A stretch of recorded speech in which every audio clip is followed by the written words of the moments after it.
importante que le maire de la ville de New York a voulu faire passer une loi disant qu'on réduise les dimensions. C'est impossible. Il a perdu son pari contre le lobby des marchands de Coca-Cola. Des grandes quantités de graisse, des grands contenants, je voulais dire, regardez le Big, on a fait passer un Big Mac, ça. Je ne sais pas comment on mange, quelle bouche il faut avoir. Beaucoup de graisse saturée et aussi des graisses trans. Nathalie vous en parlera certainement de ce que c'est que ces fameuses graisses trans. Beaucoup de... Alors, donc au niveau des graisses alimentaires, au niveau des graisses alimentaires, appelées également lipides, on distingue 3 types d'acides gras. Ces acides gras sont classés suivant qui contiennent ou pas une double liaison qui s'appelle un degré d'insaturation, d'où le nom des acides gras. S'il n'y a pas de double liaison, les acides gras vont s'appeler saturés. S'il y a une double liaison, ils vont s'appeler monoinsaturés. Et s'il y a au moins 2 doubles liaisons, donc ça c'est une question de chimie bien entendu, hein, on va les appeler les acides gras polyinsaturés. Alors, voyons d'abord les acides gras saturés. Dans quels aliments les rencontre-t-on? Principalement dans les aliments d'origine animale, excepté le poisson. Donc vous allez en trouver dans la viande grasse et le gras apparent de la viande, dans les charcuteries grasses telles que le pâté, le salami, le saucisson, etc. Vous allez en trouver dans le beurre, dans la crème fraîche et dans les produits laitiers entiers. Donc il y en a un peu dans le lait entier, dans les yaourts entiers et alors dans les fromages. Plus ce fromage sera à pâte dure, forcément moins il contient d'eau et proportionnellement à une maquée par exemple, un fromage à pâte dure contiendra plus de matière grasse et donc plus de matière grasse d'origine saturée. Il y en a également dans les graisses solides pour friture, qu'elles soient d'origine animale ou d'origine végétale. Puis, il n'y a pas uniquement dans les graisses saturées, uniquement dans les produits d'origine animale. Il y en a également dans certains produits d'origine végétale, tels que la fameuse huile de palme, dont tout le monde a déjà entendu parler. Il y en a également dans l'huile de coco. Et donc, en fait, dans les produits fabriqués industriellement qui contiennent à l'origine comme graisse, une graisse saturée. C'est-à-dire dans les viennoiseries, les petits pains au chocolat, les croissants, etc., les biscuits. Il y en a également dans tout ce qui est à base souvent de chocolat, si celui-ci n'est pas de trop bonne qualité, donc les barres chocolatées, les pâtes à tartiner chocolatées, etc. Alors, souvent les graisses saturées se retrouvent avec du cholestérol dans les aliments. On a beaucoup diabolisé, et on diabolise encore beaucoup le cholestérol, mais en fait celui-ci est nécessaire à la santé. Pour vous dire, environ au moins les 2/3 du cholestérol, si pas les 3/4, sont fabriqués par notre organisme, principalement par le foie. Pourquoi? Parce qu'on en a besoin pour fabriquer des hormones, telles que les hormones surrénales ou sexuelles ou surrénaliennes. Ou alors, on en a besoin aussi dans le métabolisme de notre vitamine D, on en a besoin pour nos acides gras biliaires et ainsi de suite. Donc, on ne saurait pas se passer de cholestérol. Toutefois, si le corps est bien fait, donc il en fabrique. Mais si on en mange de trop, normalement, il en fabriquera moins. Le problème, c'est quand ce phénomène se dérègle. Dans les aliments, je vous ai mis ici une petite liste non exhaustive d'aliments qui contiennent donc du cholestérol. Vous voyez, principalement dans les abats, par exemple, il y en a assez bien, mais donc dans tout ce qui est charcuterie, dans les andouillettes, l'œuf, c'est surtout le jaune qui en contiendra, dans le foie gras, pour ceux qui aiment bien manger à Noël. Mais je voulais faire un petit intermède au niveau des fruits de mer. Parce que je vous ai dit que dans les graisses saturées, on les trouvait dans les produits d'origine animale, sauf le poisson. Et donc, en fait, dans les crustacés, on va trouver du cholestérol, mais pas avec des graisses saturées, contrairement aux autres aliments qu'on voit ici. Il y a à la fois des graisses saturées et à la fois du cholestérol. Donc, on peut relativiser la teneur en cholestérol des fruits de mer et des crustacés, parce qu'ils se retrouvent tout seuls. Ils ne se retrouvent pas avec des acides gras saturés. Je vais vous expliquer après pourquoi ça a de l'importance. D'autant qu'une partie de ce cholestérol, de toute façon, va se retrouver dans la tête des crustacés. Et que je sache, on ne mange pas la tête des crevettes ou des homards. Donc, on ne consommera pas tant que ça le cholestérol. On va plus s'inquiéter de la qualité de la matière grasse qui feront les frites qu'on va manger avec les moules que des moules en elles-mêmes. Alors, les fameuses graisses trans, donc le docteur vous a cité, qu'est-ce que c'est?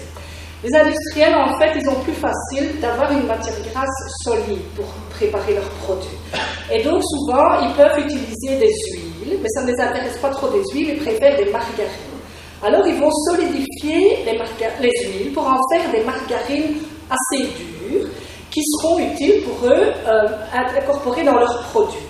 Cette solidification des graisses liquides en graisse solide s'appelle une hydrogénation. Et c'est cette fameuse hydrogénation industrielle d'une huile qui peut être bonne au départ. Ça peut être une huile pas trop bonne comme l'huile de palme, mais ça peut être aussi une huile plus correcte. Mais une fois qu'on les solidifie de manière industrielle, il y a donc formation de ces fameuses acides gras trans qui sont très très nocifs à la santé. Et donc on va les retrouver principalement dans les aliments d'origine industrielle qui auront été fabriqués à base de ces fameuses margarines qui en contiennent. Et donc à nouveau, je reprends les viennoiseries, les pâtisseries, les biscuits industriels, qu'ils soient sucrés ou qu'ils soient salés, dans les chips, dans les pâtes à tartiner chocolatées, les pizzas, les plats préparés du commerce, également les fritures et les produits panés. Et là, n'oublions pas que nous-mêmes, même si on utilise une bonne matière grasse au départ à la maison, si on la cuit trop longtemps ou qu'on ne respecte pas les températures de la friture, on peut aussi soi-même fabriquer des acides gras trans très mauvais à la santé. Bien respecter les températures, etc. quand vous utilisez des matières grasses pour cuisiner chez vous. Mais disons que principalement, elles sont d'origine industrielle. Alors en fait, c'est la consommation excessive des acides gras saturés et surtout les acides gras trans qui peuvent donc favoriser les maladies cardiovasculaires. La même chose pour les cholestérols, c'est uniquement si on en consomme en trop grande quantité et que celui-ci est en présence d'un excès de graisse saturée. Au niveau de la lecture des étiquettes, jusqu'à présent, quand vous lisiez les ingrédients dans une étiquette, il était indiqué tout simplement huile ou graisse végétale. Et donc vous pouviez effectivement vous douter peut-être que de l'huile de palme se cachait derrière ça, mais ce n'était pas écrit en toutes lettres. Ou bien alors c'était marqué huile ou graisse végétale partiellement hydrogénée. Et donc à nouveau, donc hydrogénation, c'était le fameux mécanisme que les industriels utilisent à l'origine des graisses trans. Donc si vous voyez le mot hydrogénation, vous pouviez vous enfuir à toutes jambes parce que vous pouviez vous douter qu'il pouvait y avoir des graisses trans dans l'aliment que vous alliez posséder. Nous sommes actuellement dans une période transitoire depuis décembre 2014 et qui prendra fin en décembre 2016, pour lesquelles les industriels maintenant ils vont être obligés d'indiquer quelle sorte de matière grasse ils utilisent dans le produit. Ils ne pourront plus laconiquement écrire huile ou graisse végétale. Ils devront vous dire si c'est de l'huile de palme, si c'est une autre huile, etc. Parallèlement, la Commission européenne a présenté un rapport visant à indiquer la présence d'acides gras trans dans le produit que vous allez acheter, et il voudrait bien en fait interdire à la vente les aliments qui utiliseraient des matières grasses qui contiendraient plus de 2 grammes d'acides gras trans par 100 grammes de graisse utilisée. On voudrait bien sûr également que cette proposition donne lieu à une législation contraignante. Donc en décembre 2016, maintenant, ça a déjà changé, ça a déjà commencé à changer, mais donc maintenant vous verrez quelle huile ou quelle graisse contient le produit que vous allez acheter. Ce sera obligatoire. Maintenant, vous avez vu, il y avait les graisses saturées, on vient d'en parler longuement, et puis il y a les graisses monoinsaturées. Alors ces graisses-là, en fait, le chef de file, c'est l'huile d'olive, et donc forcément les olives. Une huile d'olive contient environ 3/4 d'acides gras monoinsaturés. Et je vais vous dire que ce sont des excellents acides gras pour la santé, donc visualisez bien dans quels aliments il y en a. Il y en a également dans l'huile d'arachide et donc dans les cacahuètes, dans l'huile de noisette et donc dans les noisettes. Comme autres fruits oléagineux, dans les amandes et dans les pistaches. Il y en a également dans l'avocat, puisque vous savez peut-être que l'avocat est un peu gras, mais la graisse qu'il y a dans l'avocat, c'est une très bonne graisse à la santé. On en retrouve également dans les margarines plutôt sous forme liquide, et alors dans la graisse d'oie et de canard. Alors, quand je vous ai parlé tout à l'heure du cholestérol, une fois que vous avez du cholestérol dans un aliment, c'est du cholestérol point à la ligne. Il ne s'agit pas d'un bon ou d'un mauvais cholestérol. Quand on parle de bon ou de mauvais cholestérol, quand votre docteur vous met en garde en vous disant « Oh, vous avez trop de mauvais cholestérol », de quoi parle-t-il? C'est pas le cholestérol simplement dans l'aliment, mais c'est une fois que le cholestérol est transporté à l'intérieur de votre organisme. Et donc, ce transporteur, c'est comme un petit wagon qui véhicule le cholestérol dans votre organisme. Soit il a un effet encrassant, ça va être le mauvais cholestérol, le LDL cholestérol, ou soit il a un effet nettoyant, on peut le résumer comme ça, et là c'est le HDL cholestérol. Donc quand votre docteur vous met en garde, C'est sûrement pas que vous avez trop de HDL cholestérol, parce que ça a même un effet protecteur, mais c'est parce que vous avez trop de mauvais cholestérol, donc le fameux LDL cholestérol. Or, quand on prend des acides gras monoinsaturés dans l'alimentation, ou quand on remplace une certaine quantité des acides gras saturés par des bons acides gras monoinsaturés, on a un effet positif qui fait qu'on a son taux de HDL cholestérol qui va soit se stabiliser ou soit augmenter. Et parallèlement, on a le mauvais cholestérol, le LDL cholestérol, qui va diminuer.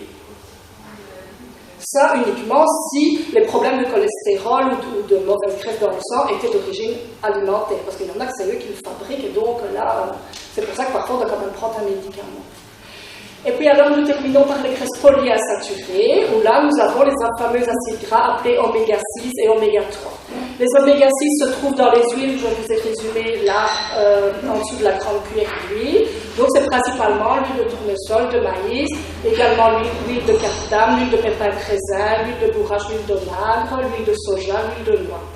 Dans une huile, vous n'avez pas qu'un type de matière grasse, vous avez aussi parfois deux types de matière grasse. C'est le cas, par exemple, pour l'huile de noix ou l'huile de soja qui contient également des oméga 3. Si les produits du commerce tels que des mayonnaises ou des margarines sont faits à base des huiles que je viens de vous citer, eh bien, ces produits-là seront également riches en oméga 6. Et puis alors viennent les fameux oméga 3 qui sont fort remis à l'honneur ces derniers temps. Alors, soit vous allez les trouver dans les poissons, mais dans les poissons gras. Si c'est un poisson maigre, forcément, c'est pas beaucoup de matière grasse, vous n'aurez pas beaucoup d'oméga 3. C'est quoi les poissons gras? Eh bien, c'est par exemple le saumon, la truite saumonée, le maquereau, les sardines, les roll-mops, les anchois, les matches, les filets maquereaux, etc. Si on extrait l'huile de ces poissons, ce sera aussi de l'huile riche en oméga 3. Parallèlement, vous avez certains aliments d'origine végétale qui vont contenir également des oméga 3 et donc le chef de file, ça peut être également l'huile de lin, c'est une des huiles les plus riches en oméga 3, mais on n'a pas beaucoup l'habitude de la consommer. Il y en a dans l'huile de germe de blé, l'huile de colza, donc tout à l'heure on a dit que dans les monoinsaturés il y avait beaucoup d'huile de colza, mais elle est très intéressante parce qu'elle se retrouve également avec des oméga 3. Il y en a dans l'huile de noix et donc dans les noix. Alors, vous en avez aussi dans certains légumes à feuilles vertes. En fait, quand la vache va brouter l'herbe dans le champ, eh bien, en fait, elle va avaler un petit peu d'oméga 3. Et si nous, on mange des légumes à feuilles vertes, comme les choux verts, comme les brocolis, les épinards, les bêtes, le cresson, la cressonnette, etc., eh bien, vous aurez aussi des petites quantités, certes, mais enfin, un petit peu d'oméga 3. Alors, jusqu'à présent, on mettait sur un même pied les oméga 6 et les oméga 3. On croyait qu'ils étaient tous bons à la santé. Mais en réalité, on s'est rendu compte que les oméga 6, si certes, ils faisaient diminuer le mauvais cholestérol, donc le LDL cholestérol, ils faisaient malheureusement aussi diminuer le bon cholestérol. Et donc, on a un petit peu revu à la baisse les considérations positives au niveau des oméga 6. Et donc, maintenant, on est un peu revenu. Et donc, avant, on prenait beaucoup l'huile de maïs, donc riche en oméga 6. Mais en fait, maintenant, on dit qu'on en a bien assez, on ne devrait pas en consommer autant. On devrait donc plutôt favoriser les aliments riches en oméga 3, qui, eux, ont donc un effet protecteur contre les maladies cardiovasculaires, parce qu'eux, en fait, ils stimulent la production de bon cholestérol. Ils diminuent également les triglycérides, qu'on pourrait résumer en disant que c'est une graisse dans le sang. Si on a trop d'oméga 6, ben les oméga 6 vont empêcher les oméga 3 d'agir correctement. C'est pourquoi on a établi un rapport entre les deux. Et normalement, par rapport à ce qu'on mange, il faudrait que le rapport entre oméga 6 et oméga 3 soit inférieur à 5, et donc même le plus proche possible de 1. Or, dans la vie de tous les jours, surtout quand on prenait l'huile de maïs, l'huile de tournesol, etc., on avait des rapports qui pouvaient aller de 15 à 50, donc c'était vraiment énorme. À ce propos-là, j'ai une petite anecdote aussi à dire, c'est que avant, quand les vaches allaient au pré, elles mangeaient donc de l'herbe. Et donc, dans leur viande, il y avait certes des acides gras saturés, mais il y avait un petit peu d'oméga 6. Mais après, avec la culture, l'élevage intensif, ben, en fait, les vaches n'allaient plus au pré, donc elles n'avaient plus les oméga 3 dans l'herbe, et on leur donnait plutôt des tourteaux de tournesol, de maïs, etc. Et donc, alors, on enrichissait une partie de leur viande en oméga 6, et ça explique aussi pourquoi on consommait autant d'oméga 6. Bon, maintenant, on change un petit peu le fusil d'épaule. Bon, certains certains donc, redonnent à manger, ben, soit mieux c'est que les vaches aillent après, mais enfin que si on leur donne de la nourriture, c'est plutôt des tourteaux de colza, de la luzerne, des glands, enfin des aliments qui contiennent plutôt des oméga 3. Et comme on est ce qu'on mange, et bien alors la graisse de ces animaux-là, ce sera plutôt enrichi en oméga 3. Je repasse la parole au docteur. Peut-être vous posez, ça va, vous comprenez bien tous ces trucs d'oméga 3, oméga 6, tout ça? Qu'est-ce que vous mangez comme matière grasse sur votre tartine? Vous cuisez avec quoi? Un peu de tout? L'huile d'olive. Margarine de soja. Donc faites attention à ça. Et le beurre, par exemple, c'est mauvais le beurre? Est-ce que c'est mauvais le beurre? En fait, au niveau du beurre, si vous voulez, quand vous prenez du beurre, vous avez environ 80% de matière grasse pour 100 grammes de beurre. Dans ça, vous avez les 55% qui sont d'acides gras saturés. Mais tout est une question de quantité. Surtout que dans les saturés, si on voulait vraiment aller au fond des choses, ils ne sont pas tous... Ici, je les ai un peu englobés parce qu'on n'a pas beaucoup de temps et je me rends compte que je parle déjà beaucoup. Mais qu'en fait, il y a, dans les graisses saturées, il y en a certains qui sont mauvais et d'autres qui ne sont pas si mauvais que ça. Et donc, dans le beurre, on peut dire que dans les 55% de saturés qu'ils contiennent, il y a quand même environ un petit tiers, entre un quart et un tiers, qui sont des acides gras saturés de meilleure qualité que d'autres. Mais je ne vais pas commencer à vous expliquer les champs noirs, etc., sinon on n'en sortirait plus.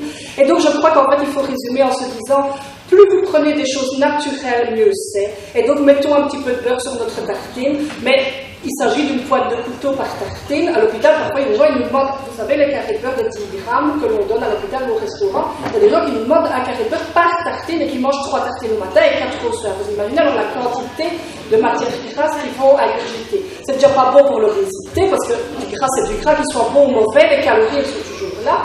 Mais bon, il va quand même alors accumuler malgré tout des graisses saturées. Le mieux, c'est de partir. On va garder un petit peu de beurre sur le pain, par exemple, et puis on va utiliser l'huile d'olive pour cuisiner. Et puis, si vous faites des crudités, vu que les oméga 3 sont sensibles à la chaleur, c'est pas trop bon de les cuire parce que vous risquez de les modifier si vous cuisez trop longtemps. Et donc, vous mettriez par exemple de l'huile de colza dans votre salade. Et donc, la variation, c'est ça le but. Mais si c'est toujours la même matière grasse pour tout, à la fois sur le pain, dans la salade, pour cuisiner, alors on accumule parfois une mauvaise matière grasse. Donc bien varier vos huiles et pas, comme je vois certains patients qui boivent de l'huile d'olive le matin parce que c'est bon. Ils rajoutent donc des calories. Hein. Une cuillère à soupe d'huile d'olive, c'est 140 calories à peu près, donc c'est énorme. C'est ce qui, il n'y a plus de calories dans l'huile. Et donc, on va continuer avec l'alimentation donc américaine, appelons-la comme ça, puisque c'est la mode maintenant. Beaucoup de sucre, énormément de sucre, du glucose, du fructose, du saccharose. Et là, vous verrez, les étiquettes sont aussi très trompeuses, il faut vraiment se méfier. Il y a un apport industriel massif de sucre à partir du maïs. Et donc, pour se faire une petite idée, une image qui est quand même parlante, par exemple, une canette de coca, la bouteille de coca, tout ça, c'est des morceaux de sucre. Hein. Vous imaginez, c'est énorme. C'est pas nécessaire, en plus, pas besoin de manger du sucre pour vivre. Hein. La densité calorique aussi, c'est très important. Donc, la densité calorique, voici quelques exemples. Par exemple, l'huile, je vous dis, c'est beaucoup de calories. Regardez, dans votre estomac, 400 kilocalories d'huile, c'est rien du tout. Si c'est du poulet, c'est déjà un peu plus important. Si c'est des légumes, ça remplit complètement votre estomac pour 400 kilocalories. Or, le remplissage de l'estomac fait partie quand même de la sensation qu'on a bien mangé, que c'est un peu bien de manger davantage, la satiété. Donc, voilà par exemple aussi une autre façon de montrer voilà, les frites. Donc,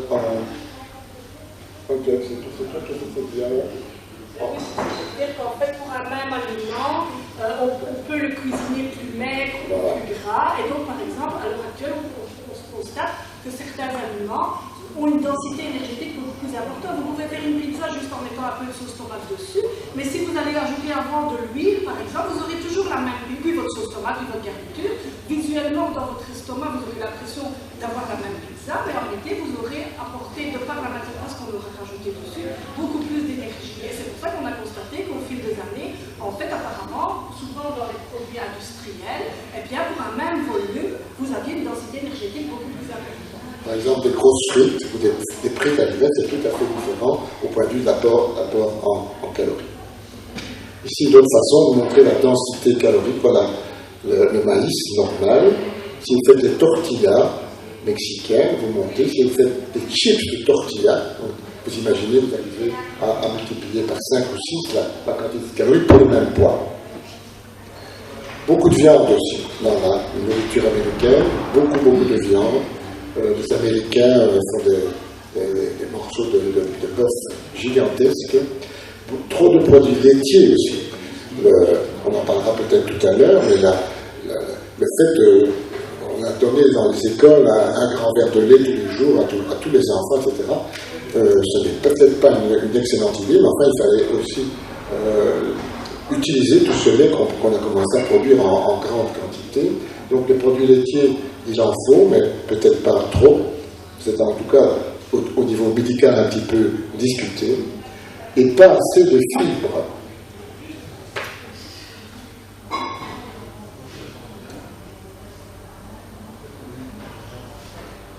Donc en fait, vous voyez ici un exemple. On a repris donc le fameux hamburger où vous avez une malheureuse feuille de salade qui dépasse ainsi qu'une rondelle de tomate. Ou bien des plats en sauce où souvent vous avez le féculent et la viande qui baignent dans la sauce. Mais en fait, vous n'avez pas de légumes à part la petite fleur de persil là, pour faire joli. Alors qu'une assiette suffisamment riche en fibres, c'est l'assiette ici à côté. Vous voyez que normalement, les légumes devraient représenter, si possible, environ la moitié de la tête un peu utopique. Mais déjà, on aurait un tiers d'assiette, on serait déjà bien content. Mais sûrement pas des aliments, des recettes de plats qui ne vous apportent quasi aucun légume dans votre repas. Donc normalement, la nourriture américanisée, que le docteur vient de vous expliquer, en fait, est une nourriture fort déséquilibrée, tant au niveau énergétique qu'au niveau nutritionnel. On devrait en fait essayer de se rapprocher de la pyramide alimentaire, qui est un modèle établi pour vous expliquer qu'est-ce que c'est en fait que l'alimentation équilibrée.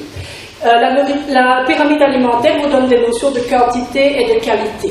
Plus le triangle de la pyramide se rétrécit, mais moins les aliments qui sont au-dessus doivent être mangés en grande quantité. Pour la notion de qualité, vous voyez qu'on a mis des couleurs dans les groupes alimentaires. On a classé les aliments en groupes suivant le rapport nutritionnel. Si vous voulez, on va les voir plus ou moins rapidement en revue.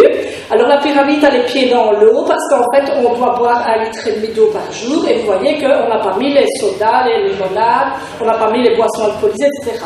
L'eau, des tisanes, des infusions, ça va, mais le reste, on ne peut pas conseiller de boire 1,5 litre de limonade. On est bien d'accord, même si c'est un liquide, parce que là, vous aurez un apport de sucre énorme. Alors ensuite, vous avez le groupe des fruits et des légumes. On a remis ce groupe-là en deuxième position, parce que les gens, en fait, n'en consomment pas suffisamment. Alors, qu'est-ce que ça va nous apporter? Bien, principalement des fibres, des sels minéraux, des vitamines et un petit peu de sucre fructose dans les fruits. On vous parle toujours de devoir manger 5 portions de fruits et de légumes par jour. Eh bien, en fait, qu'est-ce que ça veut dire en réalité? Ne croyez pas que vous devez manger des kilos pour autant. Si vous mangez 2 fruits, une pomme, une orange, par exemple, vous prenez un petit bol de potage fait uniquement avec des légumes. Vous prenez avec votre repas tartine une tomate et vous mangez des légumes avec votre repas de midi. Eh bien, voilà, les 5 rations sont déjà atteintes. Le dire qu'il faut une demi-assiette de légumes, c'est bien sûr pour promouvoir les légumes, mais ne croyez pas non plus qu'il faut que vous en mangiez des kilos. Mais on n'en mange pas assez si on ne mange que toutes des recettes qui contiennent à peine un légume, et si on mange des biscuits en collation au lieu de fruits, eh bien on est loin du compte. Ensuite, vous avez les féculents. Donc, les féculents, c'est le pain et ce qui remplace le pain, une biscotte, un pistolet, etc. Ou alors les pommes de terre. Et quand vous ne mangez pas des pommes de terre, vous mangez du riz, des pâtes, vous mangez de la semoule de couscous, du quinoa, etc. Et puis, vous avez les légumes secs, appelés également légumineux. Ça, ce sont les haricots blancs, les haricots rouges, les flageolets, les lentilles, les pois chiches, etc. Tous ces aliments-là, surtout s'ils sont sous forme complète, mais les légumes secs, eux, ils sont d'office sous forme complète parce qu'ils contiennent les fibres en eux-mêmes. Mais le pain, vous avez du pain blanc et vous avez du pain complet ou du pain gris. Donc plus il est sous forme complète, plus vous aurez des quantités de fibres intéressantes. Et puis vous avez également des minéraux et des vitamines du groupe B, et des minéraux, par exemple, tels que le magnésium. Alors là, on devrait y passer 3 fois par jour dans ce groupe-là. Donc un féculent pour déjeuner, un féculent au dîner et un féculent au souper.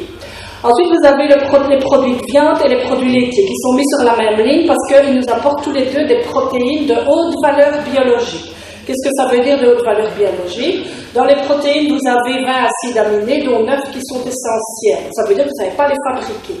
Et donc, une protéine de haute valeur biologique, dont celle de l'œuf et celle de référence, ce sont des protéines qui vous apportent tous les acides aminés en quantité adéquate.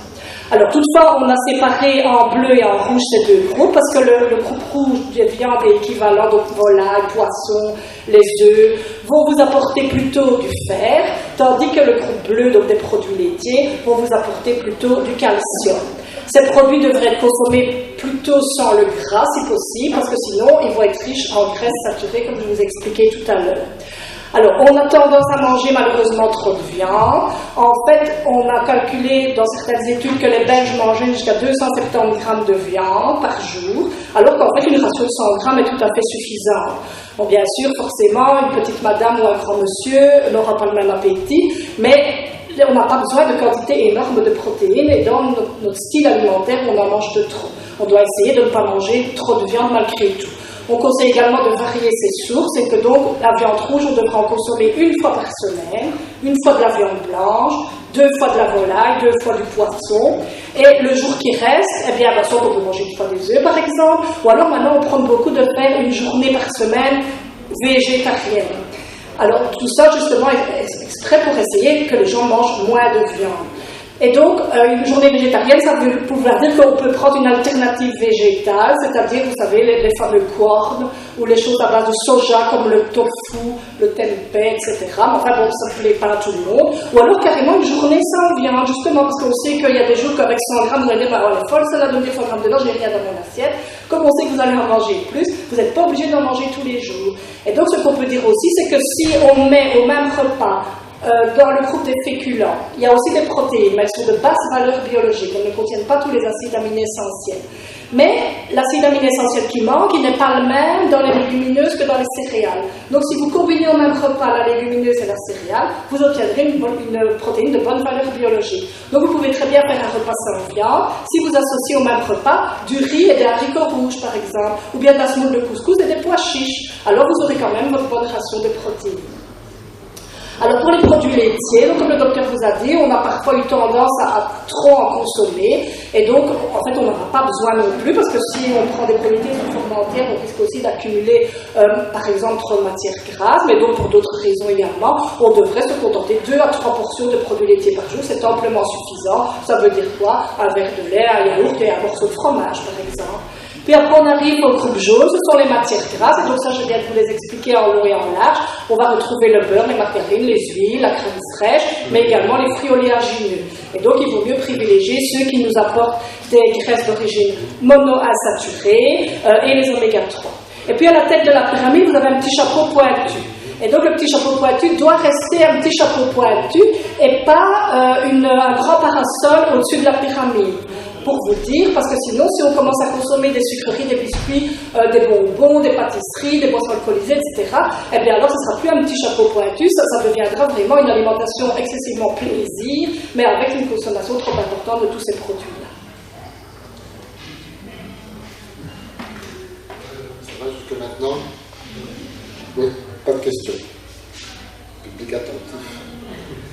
Alors, les autres conséquences de manger comme ça, les conséquences, c'est énorme. Hein? Donc, obésité, diabète, trouble des graisses dans le sang, on appelle les dyslipidémies, risque de faire des infarctus, etc. Et tout ça a été parfaitement étudié, notamment avec les populations japonaises qui étaient très minces, qui mangeaient très peu de matière grasse, puis qui ont émigré vers Hawaï. Là, ils ont commencé à grossir, à monter leur cholestérol, puis ils sont arrivés aux États-Unis, grossir encore plus de cholestérol. Donc, l'alimentation, bien sûr, il y a une génétique, on a tous une génétique. Vous connaissez tous des gens qui mangent des quantités de graisse énormes et qui ont un taux de cholestérol vraiment normal, et des gens très maigres qui ont un cholestérol très élevé alors qu'ils mangent parce qu'ils en fabriquent. Donc, il y a un peu d'inégalité génétique, mais aussi l'alimentation est importante. Le problème de l'obésité, on va aller vite, hein, vous en doutez bien, donc c'est deux choses importantes. On mange trop. Il n'y a pas de doute, on mange trop, pour toutes sortes de raisons, parce que c'est agréable de manger, il faut bien dire, et parce qu'on ne bouge pas assez.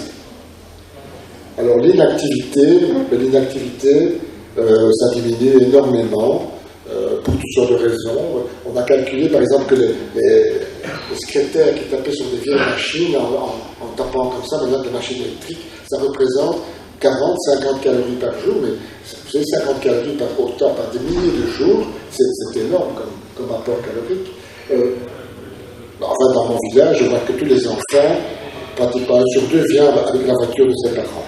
Alors qu'il a suffi de marcher, de venir à vélo. Hein. Donc, le vélo est devenu dangereux. L'affaire du trou n'a pas arrangé les choses, bien sûr. Et donc, on a aussi regardé des enfants obèses, par exemple dans les écoles.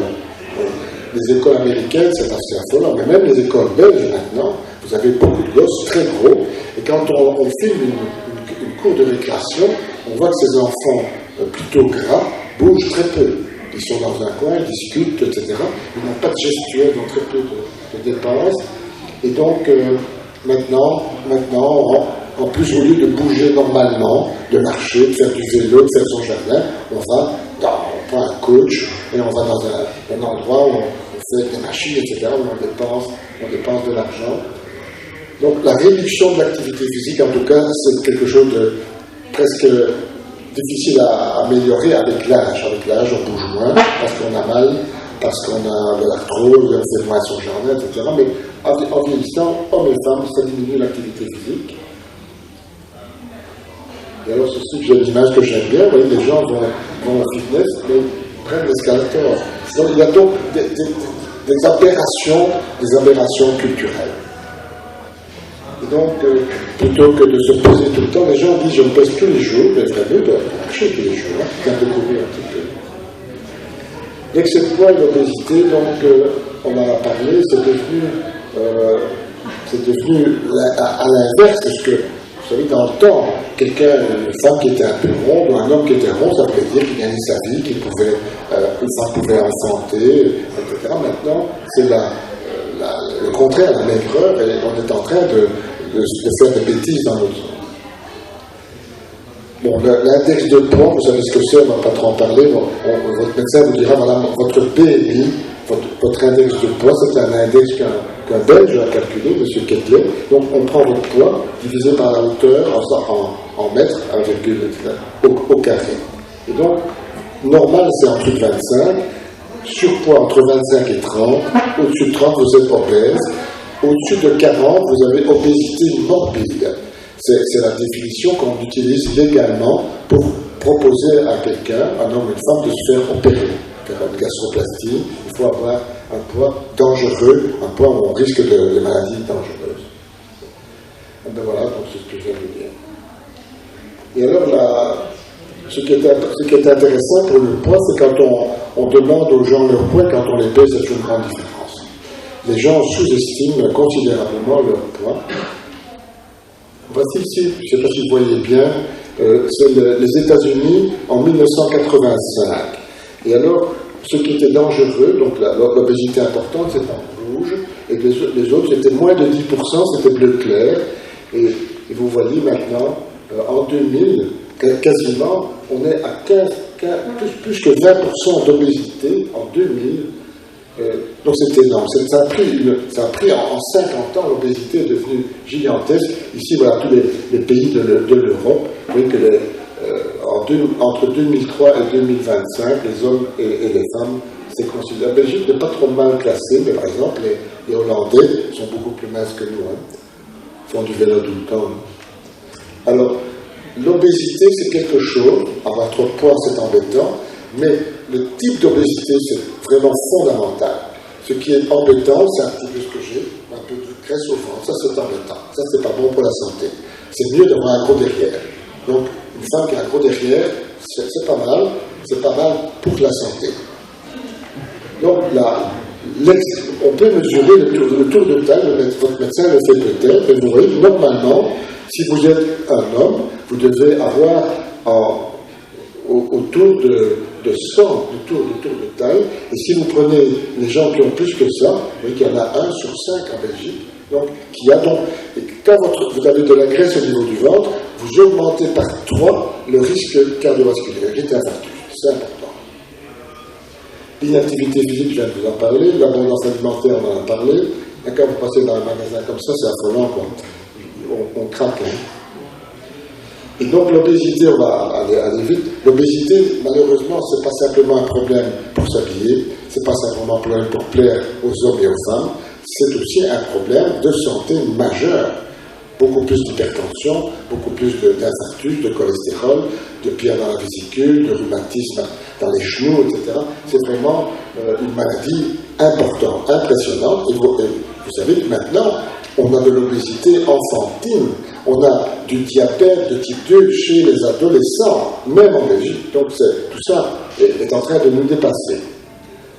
Et donc on parle, qu'est-ce qui est dangereux dans le poids? Donc si vous avez beaucoup de poids, même si c'est dans les fesses, bah, ça c'est pas dangereux pour la santé, mais pour vos genoux c'est dangereux. Par contre, ce qu'on appelait dans le temps l'obésité gynoïde, donc l'obésité en poire, comme la femme d'il y a 50 ans, ça c'est pas dangereux. Mais par contre, la pomme, l'obésité que les hommes ont en général, mais que les femmes commencent à avoir. Les femmes commencent à avoir des petits ventres, surtout après la ménopause, et ça c'est quand même dangereux. Alors, oui, grossir c'est vieillir, bien sûr, mais vous voyez qu'il mesure quand même le périmètre, hein, donc c'est un homme qui sait de quoi il parle. Et donc, ceci aussi qui vous montre les millions d'années qu'il a fallu pour que l'homme prenne son allure humanoïde maintenant, en étant debout, en marchant, etc. Et par contre, en 50 ans, voilà ce que devient, et vous voyez le ventre. Hein. Donc ça c'est vraiment le marqueur. Le poids, la perte de poids, même de 5-10%, c'est extraordinairement efficace. Mais personne, ça n'agrée personne. Quand les gens ont 110 kilos, on dit vous avez perdu 10 kilos, c'est magnifique. Ils disent mais non, c'est pas besoin. Moi j'ai encore 100 kilos. Donc, du point de vue médical, perdre un peu de poids, c'est magnifique, mais au point de vue psychologique, on aimerait bien perdre beaucoup plus, et c'est difficile. On a été conçu pour ne pas manger. Hein. Génétiquement, depuis l'être humain qui courait après la bête pour la manger quand il en trouvait une, hein, donc il mangeait qu'une fois de temps en temps, et donc tous ces chromosomes, tous ces gènes qui font qu'on ne meurt pas quand on ne mange pas, on les a accumulés jusque maintenant. Mais malheureusement, maintenant, on a des gènes protecteurs contre la famine, mais on n'est pas dans la famine. Et à Auschwitz sont sortis des gens qui n'étaient pas morts, hein. Donc c'était des gens qui étaient protégés, et protégés par le fait qu'ils ne dépensaient pas de calories. La tête. Donc en fait, justement, quand les gens souffrent d'obésité ou d'excès de poids et qu'ils ont envie de maigrir, eh bien, toutes sortes de régimes s'offrent à eux, mais pas toujours des plus reluisants. On va brièvement passer en revue les plus connus. Donc par exemple, les régimes restrictifs centrés sur un aliment ou un groupe d'aliments. Vous avez peut-être tous entendu parler de la fameuse soupe aux choux, ou bien du régime pamplemousse, ou bien du régime ananas. Ou alors après, on peut également, il y a des gens qui font des cures de jeûne, tout simplement, ils ne mangent pas pendant une journée, puis ils mangent n'importe quoi le lendemain, puis ils ne mangent pas pendant une journée, et ainsi de suite. Ben, ça peut marcher aussi. On a des régimes très faibles en calories, donc du genre seulement 800 calories par jour, ce qui est quand même faible pour quelqu'un qui a une petite activité ou qui travaille, comme le régime Mayo. Ou alors un régime Atkins, vous avez déjà entendu parler également, où là, en fait, on ne veut pas du tout vous manger aucun glucide, donc aucun aliment qui contient les féculents, du groupe des féculents, ou bien pas de fruits, etc. Ou alors le régime du Dukan-Skardé, qui sont des régimes en fait où vous pouvez manger uniquement des aliments qui contiennent des protéines, ou bien alors soit sous forme de poudre, les fameux sachets de poudre hyperprotéinés. Il y a encore un régime Montignac, là, qui est un régime assez scientifique, si on veut, avec des listes d'aliments permis défendus, mais très très longues et très difficiles à comprendre, où en fait on choisit des aliments qui ne font pas beaucoup monter la glycémie, qui en soi, c'est pas une mauvaise chose, mais la façon de le tourner n'est pas toujours très intéressante. Ou alors des régimes cétogéniques, où là en fait on va privilégier plutôt des lipides, un petit peu de protéines et pas de glucides à nouveau. Et donc, en fait, tous ces régimes-là jouent... ils marchent, souvent, ils marchent bien. Même dans les régimes hyperprotéinés, vous avez parfois certaines personnes qui ont perdu jusqu'à 12 kilos en un mois, ce qui est énorme. Mais en fait, ça joue sur quoi? Comme on supprime certains groupes alimentaires, donc dans la pyramide que je vous ai expliquée, eh bien alors vous êtes carencé en certains aliments suivant les groupes qu'on a supprimés. De plus, la plupart jouent sur le fait qu'on ne mange pas de glucides. Donc le glucide, ce sont les sucres en général. Donc l'amidon des féculents, qui n'a pas un goût sucré, mais une fois qu'il est digéré, il va vous donner une sorte de sucre dans le corps pour servir d'énergie. Donc le cerveau a besoin, les muscles ont besoin, etc. Donc c'est pas vivre sans glucides. Si on n'en prend pas, et qu'on ne prend pas non plus de fruits non plus, donc on n'aura aucun glucide, et forcément on ne va pas manger des sucreries, ce serait déjà un comble, eh bien alors qu'est-ce que le corps va faire? Eh bien en fait au départ il va utiliser ses propres réserves, souvent sous forme de glycogène dans nos muscles par exemple, mais ces réserves ne sont pas inépuisables. Et puis alors c'est là que fonctionne le principe du régime, c'est que comme il n'a plus de sucre, le corps il va prendre la graisse que vous avez en réserve et il va la transformer en sucre. Seulement, c'est un phénomène qui normalement, on ne doit pas faire ça de manière intensive. D'ailleurs, la preuve, c'est que quand on fait ça, donc on absorbe du glucide quand on utilise ces graisses, eh bien, on a par exemple des composés qui ne sont pas bons pour l'organisme, comme des corps cétogènes, etc. Et donc, ces régimes vont jouer sur les carences, sur le fait qu'on supprime des groupes importants d'aliments, et donc, principalement sur les glucides. Si on a quand même le bonheur d'avoir droit à un peu de protéines, on ne perdra pas ses muscles. Mais s'il n'y a pas ou pas assez de protéines, eh bien là, on va perdre ses muscles en même temps. Le problème, c'est que ce genre de régime, vous ne savez jamais les suivre à long terme, et je ne vous conseille pas de toute façon ni de les faire, ni de les suivre à long terme, encore moins. Mais alors que dès que vous arrêtez, vous n'avez pas appris à manger autrement, et donc vous vous remettez à manger comme d'habitude, sans avoir corrigé vos erreurs alimentaires, et vous reprenez encore plus de poids que vous avez. Souvent, on reprend plus de poids que ce qu'on a perdu. C'est ce qu'on appelle le fameux effet yo-yo, et puis on en repère, et puis on en reprend, et ainsi de suite. Donc en fait, on se demande tout compte fait si le meilleur des régimes, ce serait peut-être pas de régime du tout, mais d'essayer plutôt de s'approcher le plus près possible. Je sais bien que c'est pas possible de faire toujours tout exactement comme on l'explique dans la pyramide alimentaire, mais en fait d'essayer d'adopter des stratégies qui vont vous rapprocher le plus possible des exemples de la pyramide alimentaire. Donc peut-être de privilégier des aliments qui ont un fort effet de satiété, donc les fruits, les légumes, les céréales sous forme complète, les protéines sous forme maigre par exemple, mais aussi de faire un peu le mea culpa et de se dire, mais tiens, quelles sont mes principales erreurs alimentaires? Pour quelqu'un, par exemple, moi je grignote toujours entre les repas, je mange un fruit ou un yogourt, et ben moi non, je mange des biscuits à toute heure du jour, et bien oui. Ou bien alors, moi je bois assez bien de boissons alcoolisées, quand je sors du bureau, je suis stressée, donc je passe au café avant de rentrer à ma maison, puis chez moi je bois un apéritif, etc. En mangeant, je bois encore autre chose. Donc voilà, peut-être là, un excès de boissons alcoolisées, et quelqu'un d'autre, ce sera peut-être se dire, oh non, je ne grignote pas, je ne mange pas au repas, mais je suis gourmand, alors ma femme cuisine bien, donc au lieu de manger une assiette, je me resserre, et donc je mange des grandes quantités. Quand on a déjà identifié quelques erreurs, on peut essayer d'en corriger une à la fois. Alors bien sûr, ça va prendre des semaines, peut-être même des mois, mais au moins, on essaye de corriger ces principales erreurs. Quand on a réussi à en corriger une, on peut essayer d'en corriger une deuxième. Et petit à petit, peut-être qu'on va adopter une alimentation plus équilibrée. On ne pourra pas parler de régime, on parlera simplement d'alimentation équilibrée. Hollande a fait un camp, il a compris. Hein. Et Bart de Wever, on ne sait pas ce qu'il a fait, c'est le secret. Vous savez ce qu'il a fait au régime?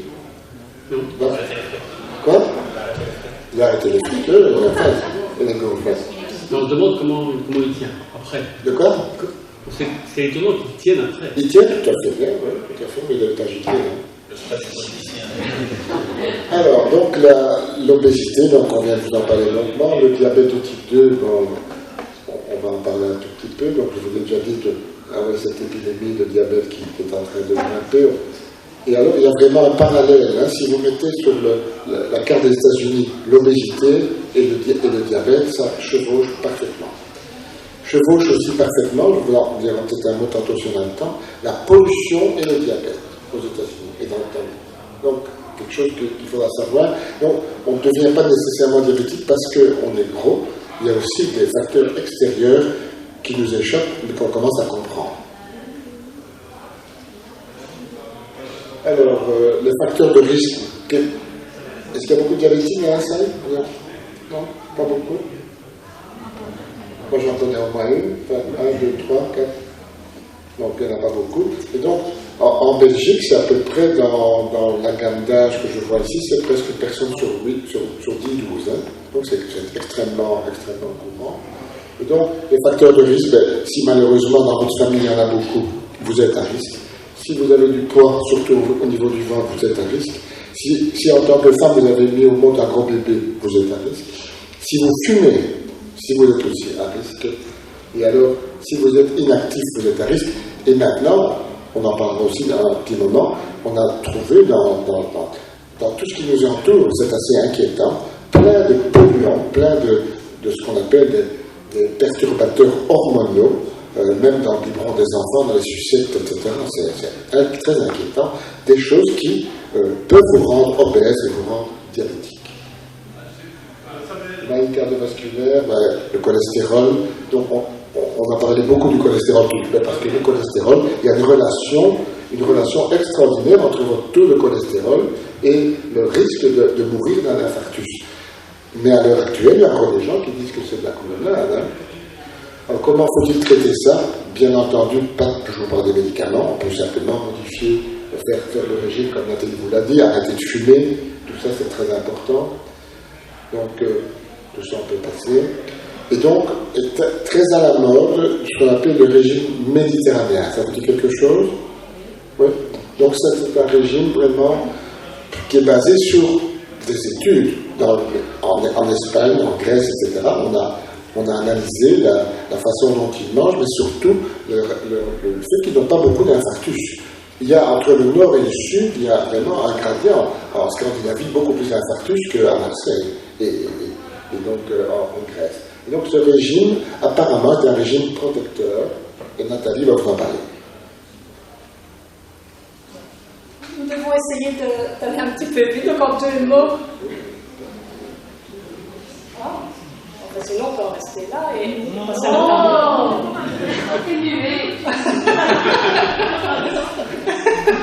Bon, allez, vite fait bien fait. Ils ne sont pas rassasiés.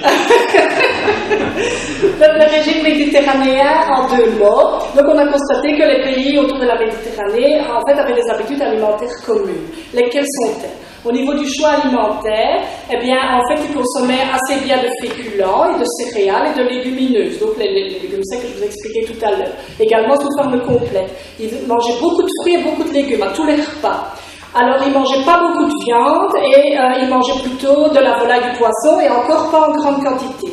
La source de matière grasse principale, c'était uniquement l'huile d'olive et les fruits oléagineux. Donc, les fruits oléagineux, c'est ce que je disais tout à l'heure, les pistaches, les amandes, les arachides, les cacahuètes, les noix, etc. Ils mettaient beaucoup d'ail dans beaucoup de préparations. Il y a de l'ail, beaucoup d'herbes aromatiques et beaucoup d'épices. Alors, ils ne boivent pas beaucoup d'alcool, 1 à 2 verres de vin par jour uniquement, c'est ça comme alcool qu'ils prennent, et uniquement au repas. Ils ne mangent pas beaucoup de produits sucrés. Alors, les produits laitiers, ils n'en mangent pas trop, et surtout des produits laitiers fermentés. Donc des yaourts ou des laits fermentés comme le kéfir par exemple, et les fromages, c'était plutôt des fromages frais. Et en fait, ils ne mangent pas beaucoup de produits sucrés. Ça, je ne sais pas si je vous l'avais dit ou pas. Voilà en grande ligne les grandes lignes du régime méditerranéen. Qu'est-ce que ça va nous apporter en faible quantité? Peu d'acides gras saturés, puisqu'il n'y a pas beaucoup de produits d'origine animale, et donc peu de cholestérol. Comme ils ne mangent pas beaucoup de sucre, forcément il n'y a pas trop de sucre dans cette alimentation-là. Comme ils ne mangent pas beaucoup de viande rouge, eh bien en fait pas beaucoup de fer héminique. Donc le fer héminique, c'est le fer de la viande, et le fer non héminique, c'est le fer des végétaux. Mais on en parlera peut-être tout à l'heure, trop de fer héminique, ça peut provoquer, il y a des études qui ont prouvé que ça pouvait provoquer aussi certains cancers, etc. Et donc c'est pas conseillé d'en manger de trop. Et alors pas beaucoup de lactose. Pourquoi pas beaucoup de lactose? Donc le lactose, c'est le sucre du lait, mais quand on prend des produits fermentés, eh bien le lactose est transformé par les bactéries, donc par les ferments lactiques, en acide lactique, et donc il n'y a plus de lactose. Alors vous savez, il y a des gens qui sont intolérants au lactose. Par contre, cette alimentation nous apporte beaucoup d'autres choses, eh bien principalement beaucoup d'amidon, donc c'est le sucre des céréales et des féculents, beaucoup de fibres, à nouveau si ces féculents sont pris sous forme complète, s'il y a des fruits, s'il y a des légumes et s'il y a des légumineuses. Beaucoup d'acides gras monoinsaturés avec l'huile d'olive et les fruits oléagineux. Beaucoup d'oméga 3, donc non seulement parce qu'ils mangent un peu de poisson, ils mangent des fruits oléagineux comme les noix, les fameux légumes à feuilles vertes, et alors des animaux qui viennent d'élevage traditionnel. Donc on vous parle de cette alimentation méditerranéenne comme il y a quelques dizaines d'années. C'est en train malheureusement de changer, bien entendu. Et donc si les vaches ont été au champ, elles vont brouter de l'herbe, et donc il y aura un peu d'oméga 3 dans la viande. Alors les vitamines antioxydants, comme la vitamine C, E, bêta-carotène. Donc C, bêta-carotène, c'est dans les fruits et les légumes, et la vitamine E principalement dans l'huile d'olive et dans les fruits oléagineux. D'autres antioxydants, vous voyez, tout est noté là, parce qu'ils consomment donc des herbes aromatiques, des composés phénoliques, c'est aussi dans le vin, ils boivent des infusions, il y a des fruits, dans les fruits, vous retrouvez également des caroténoïdes, etc. Puis de l'acide folique, ça c'est la vitamine B9, on va retrouver parce qu'à nouveau légumineux dans les noix, plus dans certains fruits que d'autres, dans les herbes aromatiques, et les ferments lactiques dans les fameux, donc dans les yaourts et dans les laits fermentés. Donc certains menus typiques que vous connaissez sans doute, un minestrone, un houmous à base de pois chiches, un thé en provençal, un mezzé, couscous, taboulé, etc. Oui? Alors voilà la pyramide du régime méditerranéen. Donc elle a la même forme que la pyramide traditionnelle, mais donc elle est un peu modifiée dans le sens que il y a... Comment? Oui, d'abord il y a l'activité physique, donc parce que, avant ces populations avaient une activité physique quotidienne, pas intense, mais avant ils avaient de l'activité physique, et puis donc voilà la pyramide sur le même mode que ce que je vous ai expliqué, mais légèrement arrangée avec les aliments qui consomment le plus. Alors malheureusement tout ça est en train de changer également, parce que aussi se laisse influencer par l'alimentation américanisée, de type américanisé, et donc on retrouve, comme le docteur vous a dit, que ça n'existait pas avant, du diabète chez des enfants et de l'obésité. On en rencontre maintenant dans le sud de l'Italie ou en Grèce, alors qu'avant on n'en rencontrait pas, ou alors des maladies cardiovasculaires dans des pays d'Afrique du Nord, etc. On a quasiment fini. On peut répondre aux questions et laisser, évidemment, nos collègues de la table ronde s'exprimer, bien sûr. Avant de passer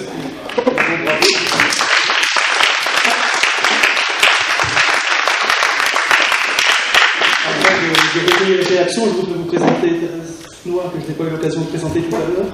Elle est licenciée en sociologie et en environnement. Elle a un parcours très varié, professionnel très varié. On va résumer, elle a été attachée au cabinet du ministre wallon de l'Environnement, secrétaire générale d'Interenvironnement Wallonie.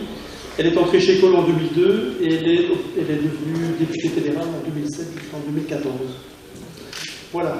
Alors, encore une chose, avant de recueillir les remarques, nous allons vous servir un petit zakuski, les 4 producteurs locaux que nous avons voulu mettre en évidence. Vous allez avoir les fraises de M. Bertrand, M. Luc Bertrand de Velaine, du concombre de la ferme de la Vallée, de la saucissette fumée de la boucherie Ferraris d'Arcimon, et alors un fromage de la ferme de la Porcelaine. Ça, je peux vous demander ce que c'est comme fromage. Je ne vais pas m'avancer, parce que c'est mon épouse qui l'a préparé, mais je crois c'est un fromage à pâte pressée avec du fenugrec, je crois. Si vous goûtez, s'il a un petit goût de noix derrière. Le fenugrec pour faire le lien avec le régime méditerranéen. Une aiguille. Oui, je voudrais juste donner une explication concernant la dégustation. Pourquoi ces éléments-là?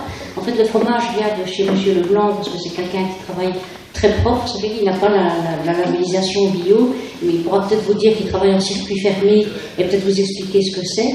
Les fraises de M. Luc Bertrand, c'est une culture aussi sans pesticides, etc.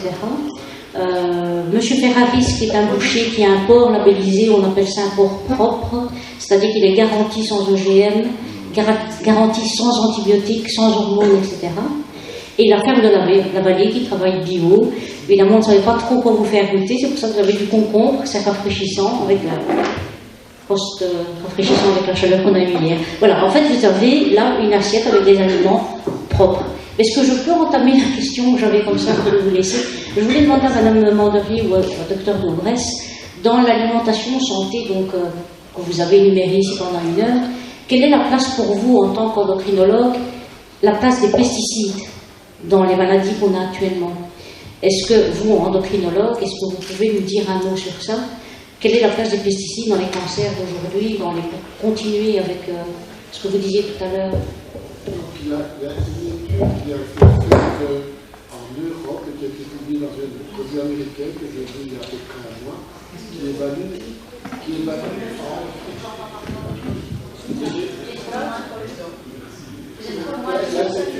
ce sont des milliards d'euros que ça coûte à la santé. Donc, pas uniquement les pesticides, mais d'autres perturbateurs hormonaux. Une autre étude qui va être faite à l'université de Anvers qui montre que tout le matériel utilisé en réanimation à l'université d'Anvers contient du parabène et toute une série de produits dangereux. C'est effrayant. Donc les tubes pour les perfusions, les bactères, les plastiques. Et donc c'est difficile parce que le constructeur, pour faire ces trucs en plastique, il ajoute des choses, mais il ne le dit pas, ça fait partie de son secret de produit. Et en plus, en faisant son processus, il crée des substances qu'il n'avait pas imaginé qu'il crée. Et on est dans quelque chose d'extrêmement grave, je pense. J'ai vu une autre étude sur les sucettes d'enfants qui contiennent des produits dangereux, des perturbateurs. 2 sucettes sur 10. On fait semblable. J'imagine des gosses qui sucent leur truc tout le temps, comme ça. Les biberons, on n'entend pas des biberons qui vont plus du bisphénol A. Donc, voilà, ça c'est très très important. Peut-être qu'il y a que des détails, que la quantité, enfin, le problème c'est qu'on ne peut pas le contrôler, c'est très difficile, ça va coûter une fortune sur le contrôler ça.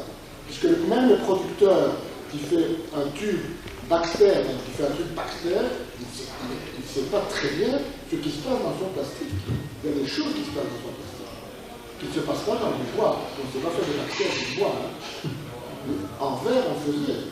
Moi, quand j'étais jeune médecin, tout était en verre. Alors, ça cassait, ça tombait, enfin bon.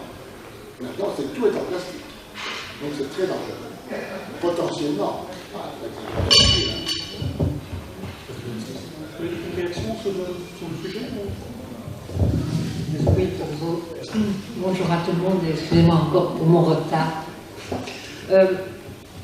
Sur les perturbateurs endocriniens, effectivement, j'ai eu l'occasion de travailler au niveau de la Chambre des représentants sur la question du bisphénol A en particulier. Et c'était très impressionnant comme expérience parce que, donc, on voulait. Il y a des discussions au niveau européen. C'est vrai qu'au niveau européen, ils ne sont pas encore décidés à interdire complètement le bisphénol A dans les emballages alimentaires. Il est déjà interdit quand même dans les biberons. Les tucs, je ne sais pas, mais en tout cas dans les biberons, il est interdit.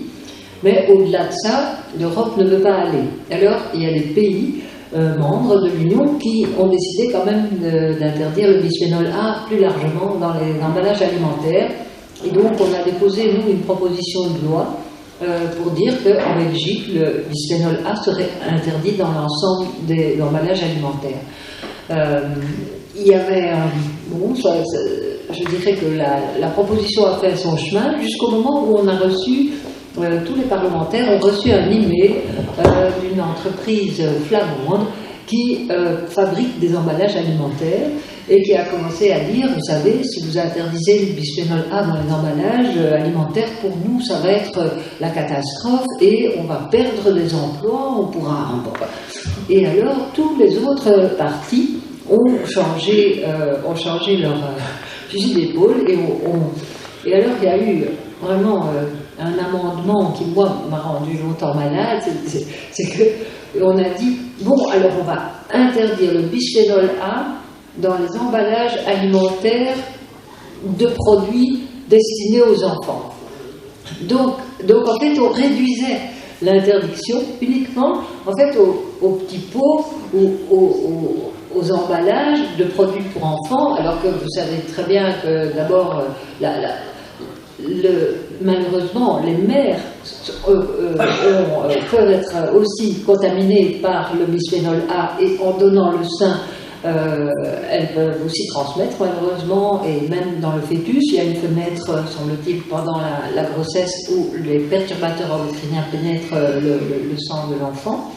Et en plus c'est comme si on n'allait jamais utiliser des emballages, des petits pots en plastique qu'on a chez soi pour mettre une panade pour enfants. C'est clair que les enfants vont être inévitablement contaminés par d'autres emballages que les seuls petits pots vendus en magasin. Donc c'était tellement mesquin, c'était tellement négligé la santé publique qu'on a beaucoup protesté, mais la ministre a prétendu qu'on faisait un grand pas en avant. Néanmoins, en interdisant juste le bisphénol A dans les petits pots. Ben voilà, c'est un peu une anecdote pour vous dire comment on a ce débat. Dès qu'il y a en place une contradiction d'intérêt entre des entreprises avec le chantage à l'emploi, toujours lié à ça, et la santé publique, malheureusement, on n'a pas encore donné la priorité à la santé publique, en tout cas dans la majorité au fédéral. C'est pas une anecdote, hein. Toute décision européenne est fonction du lobby.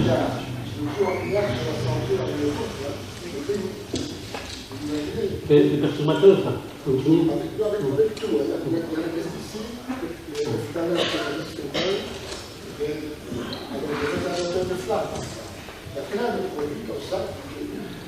Ça, il n'y a pas plein, c'est juste pour montrer ça. Regardez les chiffres que ça présente, c'est beaucoup d'argent. Mais ça profite à certains, hein. Et toutes décisions qui sont prises au niveau européen, au niveau fédéral, ne sont que l'influence des lobbies. De toute façon, parce qu'on parle du bisphénol A, toutes décisions qui ont été prises sont en fonction des lobbies. Ici, par exemple, en parlant des pesticides, 31 matières actives devaient être retirées en 2013 au niveau européen. Elles ont été gardées pour pouvoir continuer à parlementer pour ce qu'on appelle le TTIP ou le TAFTA aujourd'hui. Et ce sont 31 matières actives que l'Europe pouvait retirer du commerce. Donc, au niveau pesticides, elles ont été gardées, malgré leur dangerosité, elles ont été gardées. Et pour revenir tout à l'heure sur un petit peu votre speech, tout ce que vous avez dit, évidemment, est fonction d'études, mais le gros problème de l'obésité et des gens aujourd'hui, c'est le rapport entre l'alimentation et l'activité physique. On aurait fait cette réunion il y a 100 ans, elle n'avait aucun lieu d'être, puisque tout le monde avait une activité physique intense. Et donc, il y a 100 ans, les gens avaient peut-être, évidemment, une alimentation beaucoup plus riche, que ce soit en viande carnée ou en graisse. Et donc, on cherchait même une alimentation en lipides, puisqu'on avait une activité physique intense. Il y a aussi le problème de l'accès à la nourriture. On a beaucoup plus facilement accès aujourd'hui à des nourritures, mais facile entre guillemets. Parce que quand vous dites qu'on mange 270 grammes en moyenne de viande rouge, si on mangeait 270 grammes, un steak de 270 grammes tous les jours, avec à côté des légumes et un féculent, si on ne rajoute pas de sauce et qu'on la cuit de manière tout à fait light, entre guillemets, ou saine, je ne suis pas persuadé qu'on va avoir énormément de problèmes. Il peut toujours y avoir peut-être des problèmes derrière, mais si on mange 270 grammes de viande qui ont été manipulées de manière industrielle, on ne sait pas tout ce qu'il y a dedans, qui ont été rajoutés des graisses, des sucres pour camoufler les graisses animales, notamment des graisses de porc ou de la gélatine de porc, ils rajoutent des sucres pour vendre un morceau de viande. Aujourd'hui, c'est plus de la viande. Ça, c'était encore une chose. Maintenant, il y a des graves problèmes d'obésité aux États-Unis, mais on a encore la chance, pourtant en Europe et particulièrement en Belgique, d'avoir un accès à une alimentation saine et naturelle par rapport aux États-Unis. Si on va dans des cités aux États-Unis, ils ne savent même plus acheter un pain traditionnel, ils ne savent plus l'acheter. Ils ne savent plus acheter presque un morceau de viande. S'ils achètent un morceau de viande, c'est un morceau de viande qui a été irradié ou un steak haché manipulé. Et donc, en général, l'excès nuit dans tout. Maintenant, quand vous dites qu'il ne faut pas manger trop de viande rouge, ou une fois par semaine de la viande rouge, 2 fois des viandes blanches et du tofu, ok. Maintenant, on parle de tofu, on peut discuter longtemps de l'origine du soja. Hein, aujourd'hui, plus de 95% du soja au niveau mondial est OGM. Moi, en tant qu'agriculteur, je ne suis pas pour les OGM, mais je ne suis pas contre non plus. On peut avoir un débat là-dessus, non, parce qu'on est contre les pesticides. Il faut savoir que les pesticides ont permis à la population d'avoir accès à une nourriture en quantité, sans connaître les dangers des pesticides. Aujourd'hui, on arrive à un deuxième tournant au niveau des cultures avec des OGM. Je ne dis pas qu'il faut cultiver des OGM. Tout dépend dans les mains de qui on les met. Voilà. Si on fait produire une plante, un insecticide, est-ce qu'elle est encore... Est-ce qu'on peut encore la manger? Est-ce qu'elle est encore comestible? C'est une grande question. Maintenant, si en changeant la structure cellulaire d'une plante, ça l'empêche d'avoir une contamination par un champignon, par exemple, est-ce que c'est vraiment grave d'avoir un OGM dans ce cadre-là? Si c'est une plante qui ne va pas se reproduire avec une plante sauvage, par exemple, je ne parle pas d'un colza qui va se féconder avec un SNE, mais c'est un colza sauvage. Donc, c'est encore un autre débat au niveau des pesticides et des OGM. C'est pour ça qu'il y a des gens qui sont stricts là-dedans. Oh non, on ne veut pas d'OGM, mais on peut manger un tofu parce qu'on croit que c'est du soja et que le soja, il a été pulvérisé au Roundup parce qu'il est Roundup prédit. Hein, voilà. Et donc, on vous conseille de bouffer du tofu et de l'autre côté, on parle des pesticides. Donc, il faut encore regarder à ce qu'on fait. Maintenant, par rapport aux produits laitiers, c'est vrai que vous avez dit, c'est bien, mais on a fait consommer peut-être trop de produits laitiers. Il faut voir en parallèle avec quoi. Si on donne un verre de lait entier à un gamin qui ne bouge pas et qui reste devant sa PlayStation, et derrière, s'il boit 3 sodas, 4 paquets de chips, on ne va pas aller non plus. Il existe aussi du lait demi-écrémé, qui va peut-être être moins riche. Donc c'est une question d'éducation par rapport à tout ça. Il y aura encore quelque chose. Oui, par rapport au lait aussi dans l'alimentation. Si on boit un verre de lait le matin avec une céréale, il faut voir où on achète ces produits aussi. Quand on parlait tout à l'heure du tofu et des soja, nous, en tant que producteurs laitiers, organisation européenne, on a fait retirer tous les laits végétaux, le mot lait, du rayon lait. Et aujourd'hui, on propose aux gens de boire, et je suis persuadé que moi j'en ai déjà vu aussi, des boissons végétales. Donc, enfin, les sojas doivent être pro en termes de publicité. Mais pour les gens qui sont allergiques au lactose, peut-être, moi je suis persuadé qu'il y a un pourcentage de gens qui sont allergiques au lactose, mais qui sont allergiques au lactose dû au procédé UHT du lait, puisqu'on casse les chaînes de lactose et donc notre corps, tout le monde n'est déjà pas fait pour digérer le lait. Il y a 5% ou peut-être plus de gens qui ne digèrent pas le lait. Mais il y a une part de gens qui sont allergiques au lactose parce que le procédé UHT casse cette chaîne-là et on ne sait plus la digérer. Donc quand ils passent au lait cru, ou aux produits lactés crus, ont beaucoup moins de problèmes. Ça, c'est une chose. Vous avez parlé des oméga 3, vous avez oublié de dire, enfin, vous en avez touché un mot quand même, que dans le beurre de ferme chez moi, il était naturellement riche en oméga 3 puisque mes vaches produisent de l'air. Oui, mais je l'avais marqué parce que vous ne l'aviez pas dit au début. Et quand vous avez parlé donc, des graisses saturées, du palmiste de coco, il y a le gros problème de l'hydrogénisation. Mais un des gros problèmes, et ça c'est en général des produits importés, et je reviens là avec les traités du TTIP qui ont été signés par des imbéciles à l'Europe. Le gros problème, c'est nous en tant qu'agriculteurs, on nous impose aujourd'hui, et parfois c'est une bonne chose, un cahier des charges pour que soit produit, que ce soit des céréales, de la viande ou du lait. Le gros problème, c'est que dans l'huile de palme, évidemment, il y a des graisses saturées, mais il y a aussi le problème qu'on les pulvérise avec toutes sortes de produits que nous, on ne peut plus utiliser aujourd'hui, notamment du gramoxone. Les gens là-bas pulvérisent le palmiste avec du gramoxone, alors que chez nous, c'est interdit. C'est mauvais pour eux, mais c'est mauvais pour nous. Et tout ce qui va être importé, vous parlez de viande blanche, c'est bien d'en manger 2 fois par semaine, mais il faudra voir où vous allez l'acheter, parce que si vous allez l'acheter en grande surface après le TTIP, si ça sent un peu le diable, il ne faudra pas venir se plaindre. Mais on peut sourire, mais ce sera comme ça.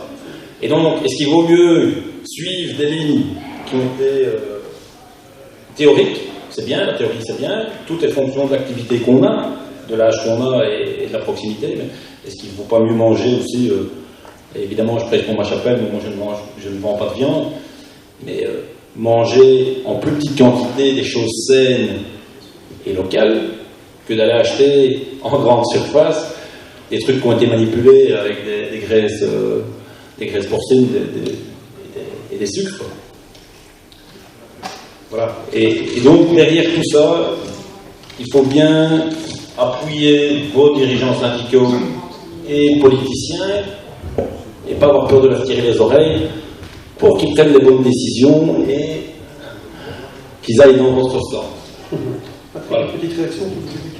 et après on passera la parole à la salle. Oui, maintenant je ne sais pas à quoi réagir, il y a tellement de choses qui viennent d'être dites parce que tu viens de balayer 47 sujets en 10 minutes, donc performance.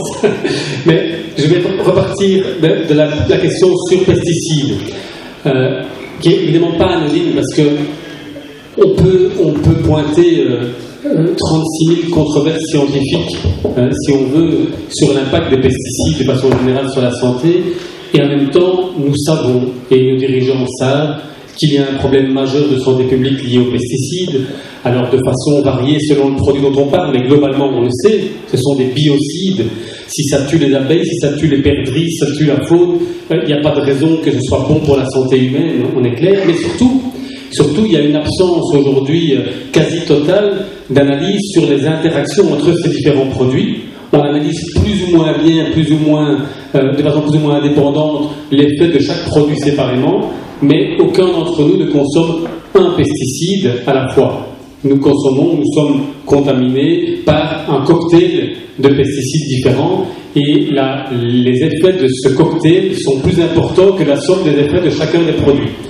Ça, c'est mon premier commentaire. Et par rapport à ça, on sait que l'énorme difficulté, ce sont évidemment les enjeux économiques qu'il y a derrière, dans un système qui s'est construit depuis les années 50, à partir en se basant sur la technologie, entre autres, des pesticides, des biocides. Je vais prendre 2-3 exemples. En Belgique, il y a une situation qui est liée à un pesticide connu en particulier dans la production de fraises et de chicons, parce qu'on mange des fraises, la chloropicrine. La chloropicrine, c'était une des composantes des gaz de combat pendant la Première Guerre mondiale. Donc, a priori, on sait que c'est pas super bon, quoi. Ça a été d'abord inventé pour tuer des gens. Ce produit est interdit dans la plupart des pays de l'Union européenne, et en fait est interdit en Belgique depuis 2008. Mais dans l'arrêté royal d'interdiction, on dit que c'est interdit, mais que le gouvernement peut accorder une dérogation pour des raisons exceptionnelles. Et bien depuis 2008, chaque année, mécaniquement, les ministres successifs accordent une dérogation. Qu'est-ce qui est exceptionnel? En fait, rien. Juste le fait que la production de fraises en Wallonie, de fraises en Belgique et de chicons, pour l'instant, se fait dans des conditions ou avec des méthodes agronomiques qui ne respectent pas les principes de l'agronomie. C'est-à-dire qu'on ne pratique pas la rotation des cultures. Donc, si on n'utilise pas ce produit-là, il y a un problème. Et donc, un produit qu'on sait, on sait qu'il est dangereux, il est en fait interdit, mais il y a une dérogation chaque année. Voilà le mécanisme dans lequel on est aujourd'hui. Les néonicotinoïdes qui tuent les abeilles, c'est un magnifique enjeu. Il y a Muriel Jerkes a déposé, pas plus tard qu'avant-hier, une proposition de loi visant à interdire les néonicotinoïdes en Belgique. On verra quel sera son parcours, mais c'est le moment, en effet, de suivre le conseil de mon voisin de gauche, de tirer les oreilles de tous les politiciens que vous connaissez, mais qui ne sont pas présents aujourd'hui. Je vous remercie.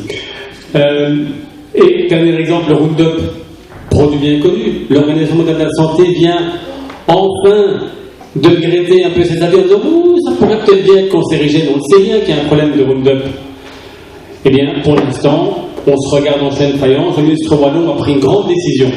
Il a dit je demande au ministre fédéral de proposer qu'on interdise l'usage de Roundup chez les particuliers. C'est bien, mais on sent bien qu'il y a une énorme réticence à prendre des décisions fortes, alors que les alternatives existent. Et que la question, c'est quand donnons-nous vraiment l'impulsion pour mettre en place d'autres pratiques agricoles, agronomiques, pour mettre en place d'autres systèmes économiques, pour produire des alternatives à ce système basé sur l'usage des pesticides. Et alors, je vais terminer en faisant un lien avec le dossier des OGM. Parce qu'on peut discuter des OGM à l'infini, mais aujourd'hui, tous les OGM, tous, qui sont sur le marché, sont liés à l'usage des pesticides. Soit parce que la plante a été modifiée génétiquement pour produire son pesticide, soit parce qu'elle a été modifiée génétiquement pour supporter l'usage des pesticides. Donc quand on achète un produit OGM, on sait qu'on achète aussi un package de pesticides présent sur le produit, présent pendant la période de culture. Donc il faut vraiment avoir ça présent à l'esprit. Et je termine cette intervention en disant vraiment, je pense qu'on a vu les pyramides alimentaires, il y a ce qui vient d'être dit par un agriculteur. Je pense qu'il est vraiment important qu'on puisse toujours se dire, attention, Quand on parle des viandes, des céréales, des légumes, de façon générale, dans une pyramide alimentaire, on parle un peu en théorie. Ce que nous devons être capables de faire, nous consommateurs, et puis on reparlera sans doute après du rôle de politique, c'est toujours de se dire, c'est quoi le vrai produit ? Une boîte de conserve avec une julienne, c'est pas la même chose qu'un produit du potager. Ça n'a même plus rien à voir en termes de contenu dans une série de composantes essentielles de vitamines et autres. Une viande industrielle ou une pizza industrielle avec un faux fromage qui ne contient pas un gramme de lait d'ailleurs, ce n'est pas la même chose qu'un vrai fromage. Et une viande ou un lait qui vient d'un animal qui a brouté de l'herbe, c'est pourquoi il a été fabriqué, si j'ose dire, c'est pourquoi il a évolué depuis des milliers d'années. Ce n'est pas la même chose qu'une margarine ou qu'une viande issue d'un animal qui n'a bouffé que du maïs et du soja. Et donc, une des difficultés pour les consommateurs aujourd'hui, c'est de savoir c'est quoi le produit dont on parle, pour pouvoir se dire finalement, la question n'est pas seulement plus ou moins de viande, mais de quelle viande parlons-nous, pas seulement plus ou moins de légumes, mais de quels légumes parlons-nous quand on le met dans notre assiette. Merci. Il y a une question dans la salle, je pense. Je veux dire, heureusement, ce que je voulais poser comme question vient d'être débattu ici, donc merci beaucoup Patrick. Peut-être une petite anecdote, mais qui va peut-être permettre d'aller faire aller le débat plus loin. J'ai 3 hommes à la maison, enfin j'en ai un qui est mon mari, et puis j'ai 2 garçons, voilà. Et dernièrement, j'avais décidé de faire comme repas un plat unique, une salade. Donc c'était vraiment une salade, il y avait des lentilles, il y avait des carottes, il y avait de la vraie salade, il y avait un fromage de chèvre chaud, il y avait un petit sirop d'érable, enfin je vous donnerai la recette si vous voulez par la suite. Et ils se sont tous les 3 regardés et ils m'ont dit « mais il faudra qu'on se lève à 2h du matin et qu'on aille au Quick pour avoir à manger. » Eh bien ils ne se sont pas levés à 2h du matin et vous parliez, docteur, de l'impression de satiété. Je crois qu'il y a vraiment un effort de changement de comportement et c'est vrai que la quantité de légumes, quand on en mange beaucoup, on n'a pas cette impression de satiété. Comment est-ce qu'on fait pour que les gens changent ce style de comportement? Comment est-ce qu'on fait pour qu'ils rééquilibrent un peu leur assiette et qu'ils ne se disent pas qu'ils vont mourir de faim s'ils mangent que des légumes? L'aspect économique aussi qui est très important. Moi j'ai un potager, j'ai des légumes. Beaucoup de gens n'ont pas de potager. Et donc, acheter des légumes, c'est très cher. Nettoyer les légumes, ça prend du temps pour les gens qui travaillent. Et acheter de la fille, mon boucher, je sais que la ferme est à côté, on vient directement dans un village à Argenteuil, mais elle est plus chère, nettement, que quand ma femme va acheter de la viande à l'hiver. Donc, il y a une notion économique qu'il faut régler. J'ai une voiture écolo parce que j'ai une prime. Et je l'aime bien maintenant. Il y en a plus, j'en ai qu'un repris.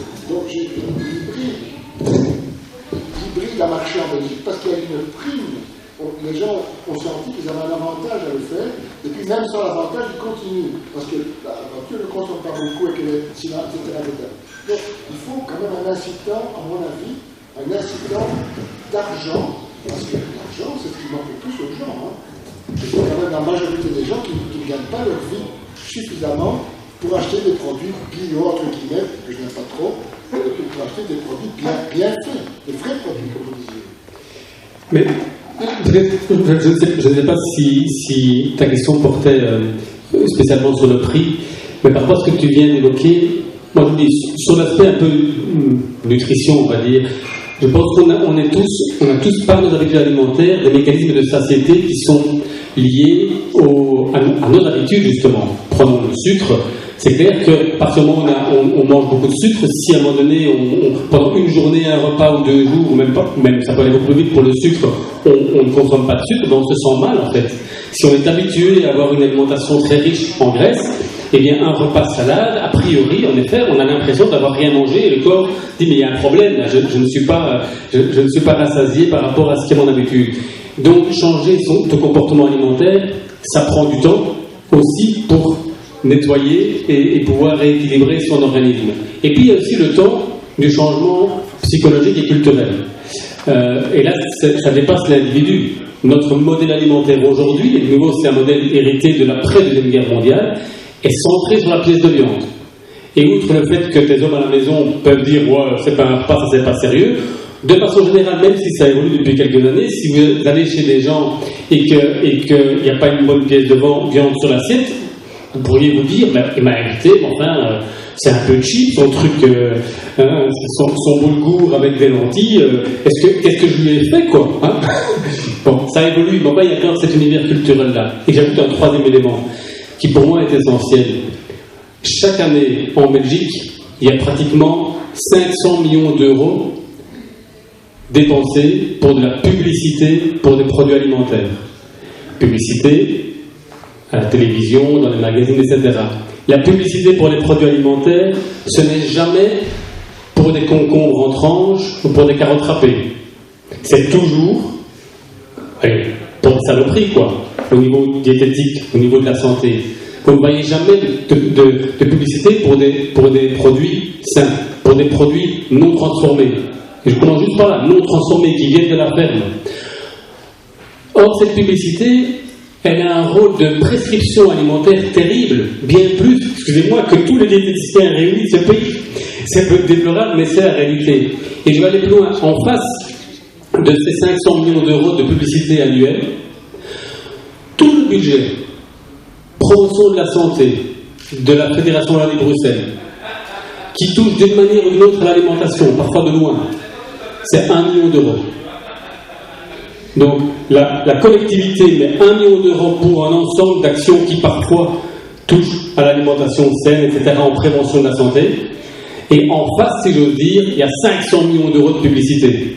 Et je ne parle même pas encore du fait que, par exemple, on peut en discuter, les distributeurs de coca dans les écoles, c'est pas repris là-dedans. Pourtant, c'est une publicité tous les jours, hein. Parce que, effectivement, il y a tout ce que Patrick a dit, mais moi je trouve aussi parfois injuste de reporter soit sur la mère de famille, soit sur l'acheteur dans le magasin, la responsabilité de bien choisir. Et donc, je trouve que vraiment l'alimentation, c'est un choix politique, ça doit faire l'objet d'une vraie politique. Actuellement, il n'y a pas de ministre de l'alimentation, hein. Il n'y a pas de politique de l'alimentation, il y a une politique de la santé publique qui nie complètement l'alimentation, il n'y a qu'à voir ce qu'on nous sert à manger dans les hôpitaux, hein. Et il n'y a pas, je veux dire, il y a des gens, moi, qui m'ont dit quand j'ai commencé à travailler sur l'alimentation en tant que parlementaire, j'ai un ami qui m'a dit: mais de quoi tu te mêles, tu vas quand même pas, les politiques vont quand même pas se mêler de mon assiette.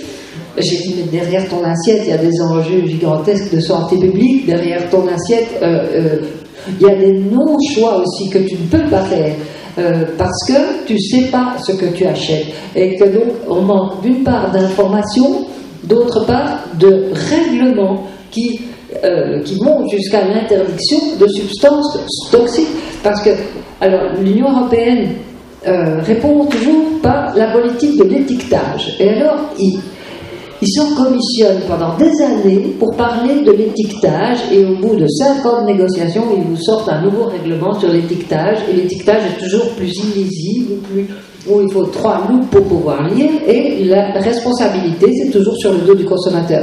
Parce que les autorités politiques, essentiellement européennes, parce que c'est vrai que, étant donné le marché unique, c'est vrai que ça dépend de l'Europe, eh bien, finalement, ils n'osent pas prendre de responsabilité en termes d'interdiction de certains composants, que ce soit les additifs qui sont dangereux, ou que ce soit effectivement certains rajouts de sucre et de sel, les résidus, la législation sur les résidus. Par exemple, l'AFSCA, l'agence de sécurité alimentaire, fait 10 fois plus de contrôle sur des questions de bactéries que sur les résidus de pesticides. Sur les résidus de pesticides, ils contrôlent très très peu, ils en font à peine 900 par an. Hein, et par contre, effectivement, ils contrôlent, et d'ailleurs c'est bien de contrôler aussi, mais sur d'autres choses qui sont plus liées à l'hygiène, qui sont nécessaires, mais qui nient complètement la pollution chimique des aliments. Donc là, je trouve qu'il y a beaucoup d'injustice à reporter la charge sur le dos du consommateur, qui effectivement a beaucoup de peine à faire son choix. Merci. Une autre question ? Moi, je voulais savoir, à propos des produits bio, Que vous savez. Si c'est dangereux ou pas d'en acheter. Enfin, je sais que ça coûte très cher d'abord. Et quelle différence entre produits bio, un lait par exemple bio et un lait de la ferme? Moi, je vais répondre d'abord au niveau prix. Parce que monsieur disait que sa boucherie à Coursureur ou à Untureur, la viande était plus chère qu'en grande surface. Si on va chercher un produit de qualité identique chez son boucher ou en grande surface, moi je vais parler de la personne qui vous a offert un morceau de saucisse sèche. Si vous allez chez lui demain chercher votre morceau de viande, il ne coûtera pas plus cher que chez Colruyt. Parce que si lui vendait beaucoup plus cher que chez Colruyt, il ne vendrait pas un morceau non plus. Maintenant, concernant le lait bio ou un lait traditionnel, c'est certain que quand on n'est pas en bio, il peut toujours y avoir aussi une infime partie de pesticides dans le lait, c'est certain.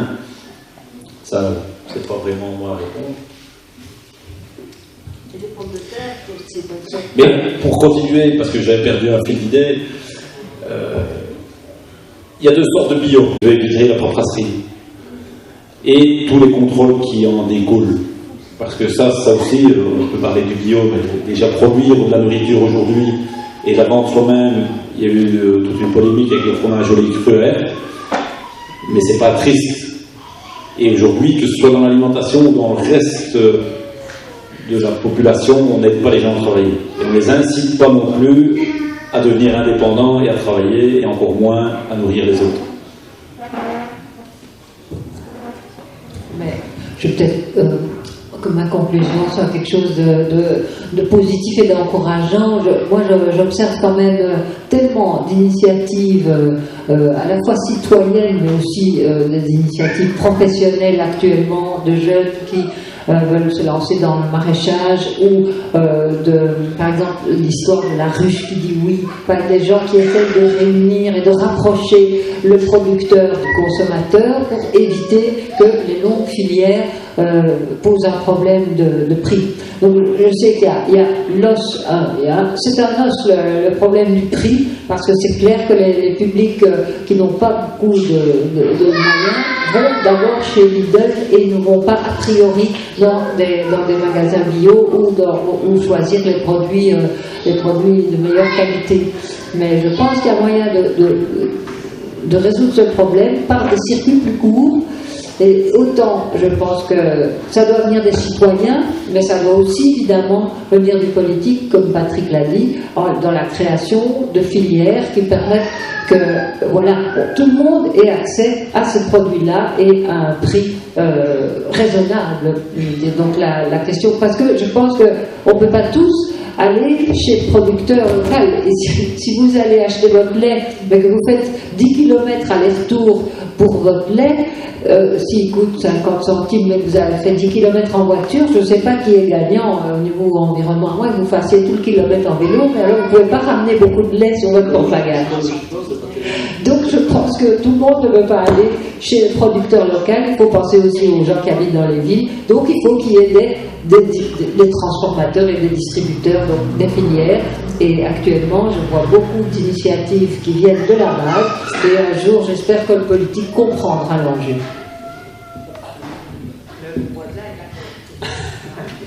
Oui, c'est un enjeu archi important. On est au carrefour de beaucoup de crises, mais aussi au carrefour de beaucoup de solutions quand on parle de l'alimentation. Moi, j'ai commencé à travailler cette thématique-là il y a une quinzaine d'années avec vraiment la conviction que notre assiette change le monde, qu'on peut changer le monde à partir de notre alimentation, parce que comment nous mangeons, eh bien, c'est comment nous vivons, c'est une manière de se relier à nous-mêmes, à notre santé, on l'a dit, mais aussi à notre culture, c'est de nous relier aux autres, aux producteurs, aux artisans, c'est de nous relier à la planète, c'est de nous relier aux paysans, aux producteurs aussi d'autres pays du monde. On est vraiment au cœur d'un système qui est absolument essentiel et qui ne tourne pas très bien aujourd'hui. Beaucoup d'externalités, beaucoup de conséquences négatives, mais aussi, Thérèse vient de le dire, avec une prise de conscience et des changements très, très fort et très rapide depuis une dizaine d'années. Je trouve que c'est vraiment réjouissant de voir l'incroyable diversité d'initiatives sur ces questions-là, citoyennes, mais aussi des jeunes entrepreneurs qui se lancent dans des initiatives vraiment de raccourcissement des filières économiques, de la terre à l'assiette, de la fourche à la fourchette. Je pense que c'est vraiment réjouissant. Et c'est capital en effet qu'au-delà de ce que chacun peut faire, il y ait une prise de conscience et une prise d'initiative politique forte pour structurer tout ça. Pas seulement parce que nous pensons que c'est plus bon, que c'est meilleur, que c'est plus savoureux de façon générale, mais parce que nous voulons conserver les paysans dans notre territoire, dans notre région. Les agriculteurs gèrent 50% de notre territoire avec une série d'enjeux absolument capitaux pour notre environnement. Nous voulons conserver des savoir-faire et des traditions gastronomiques qui font partie de notre culture. Et nous voulons plus de qualité de vie, plus de santé pour tout le monde, et en particulier aujourd'hui pour les familles, les personnes les plus précarisées. Et par rapport à ça, l'enjeu est considérable. Et à tous ceux qui disent, à commencer par des personnes du monde politique, oui mais tout ça est cher, il faut pouvoir dire et répéter qu'aujourd'hui, c'est la malbouffe qui coûte cher. Plus des 2/3 des médicaments remboursés par la sécurité sociale sont directement liés aux problèmes de diabète, d'hypertension et de cholestérol. 2/3 des remboursements de médicaments par la sécurité sociale, même un peu plus. C'est-à-dire de rembourser des médicaments qui pourraient être évités en changeant le modèle alimentaire. Et donc, clairement, si nous mettons en place une politique basée sur ce bon sens qui est que prévenir vaut mieux que guérir, ce serait beaucoup moins cher pour tout le monde et en plus, ce serait plus joyeux et nous serions en meilleure santé. Merci. C'est un débat qui mériterait évidemment beaucoup plus de développement, mais on est limité par le temps. Je voudrais juste, avant de remercier les intervenants, proposer à Madame Manderville de nous donner son avis sur notre menu de ce soir. Bon, je vous donne déjà ma bénédiction de toute façon. En fait, il était à fait que je suppose que tous les produits qui vont être dans votre assiette ce soir seront des produits, des aliments produits localement, mais ce que j'espère. Mais voilà. Et donc, au niveau qualitatif, bon, il n'y a pas photo. Bon, nous dirons que peut-être que nous allons dépasser un petit peu la quantité de viande. J'espère que la salade veut dire qu'il y aura une quantité suffisante de légumes dans l'assiette et pas juste une feuille de salade à la nourriture. Vous y veillerez, sinon vous respecterez. Juste peut-être pour le dessert. Je ne sais pas quel est le dessert, mais si c'est une bonne pâtisserie, la pâtisserie du coin, ce sera votre écart sucré de la semaine. Et donc demain, je sais qu'on est dimanche, mais si vous avez mangé une pâtisserie aujourd'hui, demain vous mangerez une salade de fruits au dessert. Compris, hein. Merci beaucoup. Il nous reste une question, pardon. C'est pas une question, je voulais juste rejoindre monsieur. En fait, je suis puricultrice de formation et depuis quelques années maintenant, j'enseigne dans une école de la région de Saint-Fleuroy. Notamment les cours de nutrition et de puriculture. Et donc je voulais rejoindre monsieur, je ne sais pas le lycée, excusez-moi, Dorès, quand vous dites que l'hôpital, on y mange mal, il n'y a pas qu'à l'hôpital, et je travaille avec des petits, et dans les crèches aussi. Donc je vous interpelle, monsieur, vous avez des MCA aussi dans la région, et donc pourquoi pas dans le projet mettre l'alimentation bio. Ça se fait sur Fleuref, dans la MCA de Fleuref, elle travaille en bio, elles sont en train de changer, je sais, de distributeur, parce qu'elles ne peuvent pas cuisiner sur place, merci d'Aska. Et donc, pour ces raisons-là, elles faisaient venir leurs produits d'ailleurs. Je sais qu'elles changent parce qu'elles ne sont pas contentes, parce que justement, elles se sont rendues compte qu'ils ne travaillaient pas du tout, plus du tout en tout cas en bio. Elles vont à la clé des champs. Je pense que c'est ça le restaurant qui est en train de s'ouvrir du côté de Villers-les-Bois, Fernelmont, quelque chose comme ça, qui eux travaillent peut-être pas complètement bio, mais en tout cas dans un certain respect, et avec, ils sont ouverts, ils sont tout à fait clairs par rapport à ce qu'ils offrent, et on peut même aller visiter. Donc voilà, moi je vous interpelle, vous avez des MCA par ici, et trouver du budget pour qu'au moins ce soir, ça peut être... Sachez que votre message est passé, puisque vous avez derrière vous les jeunes de la santé et de l'éducation, et donc le message est passé. En plus, on a ouvrir une nouvelle infrastructure, je pense. Voilà, je remercie tous les intervenants, je pense qu'on peut les applaudir.